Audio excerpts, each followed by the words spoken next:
Olha, eu sou realmente fã do Drauzio Varela. O trabalho dele de divulgação científica e dos conhecimentos médicos é uma coisa que eu realmente admiro. E se você não sabia, ele passou muito tempo trabalhando em uma prisão, no Carandiru. Inclusive, ele trabalhava por lá perto da época em que aconteceu o massacre do Carandiru.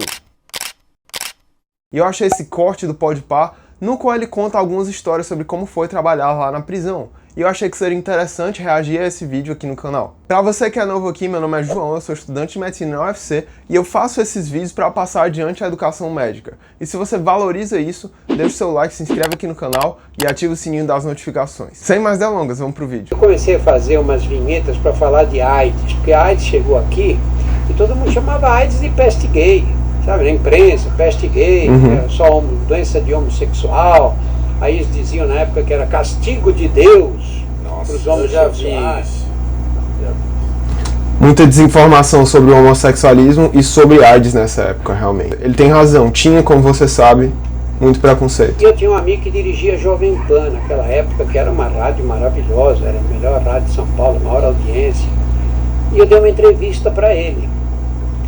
E na rádio gravei uma coisa sobre médico que aparecia em meio de comunicação de massa naquela época, ficava desmoralizado completamente com os colegas. Sério? Eles não gostavam? Não gostavam. Porque achavam que estava fazendo propaganda. Quer ficar famosinho?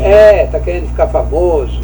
Hoje em dia isso é um pouco impensável. Com as redes sociais a gente vê que os médicos cada vez mais estão entrando e passando informações adiante. Claro que ainda tem aquelas pessoas da comunidade médica que veem com maus olhos quem se expõe na mídia, só que também tem muitas pessoas que apoiam essas iniciativas, especialmente quando você passa com informações claras e de maneira prática para todo mundo poder aprender. Vou avançar um pouquinho mais porque isso aqui ainda não está em Carandiru. Bom, eu tomei um choque, né? Porque o Carandiru é uma cidade, né? Você entrava e cadeia você entra. Porta de cadeia não bate assim igual as nossas, né? Você entrou, aquele barulho já te dá um assustador, clima, né? Aí você entra, vê aqueles caras todos de calça caque circulando. O Carandiru funcionava, as pessoas andando para lá e para cá. Os presos passavam o dia circulando pela cadeia. E em cima ficavam os guardas na muralha, que era PM na época, né? Depois do massacre acabou a PM lá. Eles ficavam como metralhadora andando assim em cima da muralha. Eu fiquei fascinado por aquilo.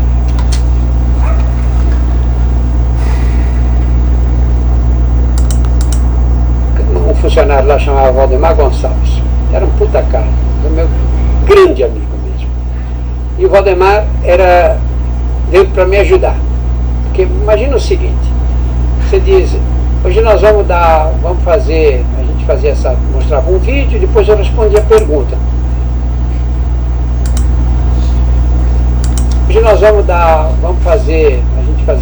mostrava um vídeo, depois eu respondia perguntas dos preços. Tinha um cinemão antigo lá. Pronto, então isso aqui eu tinha visto quando eu assisti esse podcast e eu achei extremamente interessante, porque ele levou a psicologia dos presos em consideração quando ele queria passar informação adiante para eles. Dá só uma olhada aí no que ele fez. Lá que tinha sido detonado numa rebelião anterior, estava um cimentadão, mas tinha um palco. E eu conseguia um telão, o NIP me emprestava um telão, equipamento de som, a gente pôs um vídeo, aí eu respondia as perguntas para eles e depois eu ia embora. Só que como é que você faz? A gente punha uns 400 de cada vez. Você não pode pegar esses 400, porque senão um cara vai, outro não vai. Então tinha que ser uma coisa organizada. E esse Valdemar bolou a forma final. Falou, o senhor vai ter dois problemas aqui. O primeiro é que tirar vagabundo da cama às 8 horas da manhã é muito difícil. Imagina aí. E se não tira logo de cara, porque tirava, e os outros tinham que estar trancados. Porque ali, se você saía do pavilhão naquela época, era morte toda hora, né? Nossa Quando Senhora. você saía do seu pavilhão, você corria risco nos outros. Então o que eles faziam? Hoje vai 2 andares do pavilhão 8. Aí eu abria só essas celas e trazia. A hora que eles entravam no cinema, aí abria a cadeia inteira. Muito bem. Eu tive uma reunião com o pessoal da faxina, que era quem coordenava ali. E eles prometeram, falaram, doutor, tranquilo, não vai acontecer nada. Falei, se um dia morrer um, acaba esse programa. Então não vai morrer ninguém. E bandido tem esse lado bom, né? Quando eles falam, acontece, né? Lei de bandido não é igual a nossa. Aí, esse Valdemar bolou o esquema total, que foi o que acabou funcionando. Então o senhor faz assim, eles vêm para cá, o senhor passa o vídeo, dá aula, eles perguntam, o senhor responde, aí o senhor vai embora, sai do cinema. A sua aula era para falar de AIDS. De AIDS, só AIDS. Aí o senhor sai e vai embora. Olha aqui, muito interessante o trabalho. Imagina a disposição de um cara que sai da sua rotina de médico, trabalhando no hospital, se desloca para uma prisão para instruir os prisioneiros sobre como se prevenir contra a AIDS, contra outras doenças. Então, realmente aí é uma atitude louvável do Drauzio e eu parabenizo muito ele por isso. Lógico que ele não vai ver isso aqui, mas parabenizo muito ele. E aí eu passo um filme de sacanagem para eles. Falei, pô, Valdemar, mas eles vão chegar só para ver o filme de sacanagem. Falando, não, é um pacote. É um pacote, pronto. Ah, que legal. Vê como ele usou a psicologia dos prisioneiros para poder fazer com que eles realmente viessem para a aula e absorvessem as informações, entendeu? Olha, as perguntas que eles faziam, primeiro, respeito total. Olha que show, cara. Ninguém falava um palavrão. Estamos falando de sexo, né? Eles faziam perguntas específicas. Não usavam uma palavra pesada, nada. Na maior educação.